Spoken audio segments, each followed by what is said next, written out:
নতুন অধ্যায়ের জন্য প্রস্তুত যুক্তরাষ্ট্র। ডেমোক্র্যাট দলের জাতীয় সম্মেলনের দ্বিতীয় দিনে কামালা হ্যারিসের পক্ষে ভোট চেয়ে এমন মন্তব্য করেন বারাক ওবামা। এই সময় দলের সেরাদের প্রতিভা কাজে লাগাতে কামালাকে পরামর্শ দেন সাবেক এই মার্কিন প্রেসিডেন্ট। দেশের গণতন্ত্রের জন্য ট্রাম্প বিপজ্জনক বলেও সতর্ক করেন তিনি। এদিকে কামালাকে যোগ্য প্রার্থী দাবি করে তার পক্ষে ভোট চাইলেন মিশেল ওবামাও। মার্কিন প্রেসিডেন্ট নির্বাচনে প্রার্থী হিসেবে নাম ঘোষণার পর থেকেই ডেমোক্রেটিক দলের শীর্ষ নেতা এবং সাবেক প্রেসিডেন্টের প্রশংসায় ভাসছেন কমলা হ্যারিস। দলের জাতীয় সম্মেলনেও এর ব্যতিক্রম হয়নি। কনভেনশনের দ্বিতীয় দিনে কমলার প্রতি সমর্থন জানিয়ে ভোট দাবি করেন সাবেক মার্কিন প্রেসিডেন্ট বারাক ওবামা।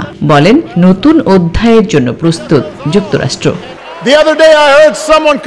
যুক্তরাষ্ট্র একটি নতুন অধ্যায়ের জন্য প্রস্তুত একটি ভালো গল্পের জন্য। আমরা প্রেসিডেন্ট হিসেবে কমলা হ্যারিসকে পাওয়ার জন্য প্রস্তুত এবং কমলা হ্যারিস দায়িত্ব গ্রহণের জন্য প্রস্তুত।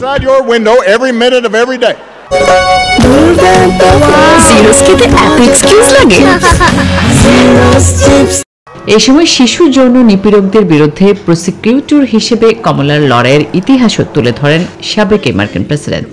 সমালোচনা করেন রিপাবলিকান প্রার্থী ডোনাল্ড ট্রাম্পের। বলেন, মার্কিন গণতন্ত্রের জন্য স্পষ্ট হুমকি ট্রাম্প। কমলা হ্যারিসের জন্য ভোট চান মিশেল ওবামাও। এর আগে সম্মেলনের প্রথম দিনে কমলার প্রতি সমর্থন জানিয়ে প্রচারণায় অংশ নেন প্রেসিডেন্ট জো বাইডেন।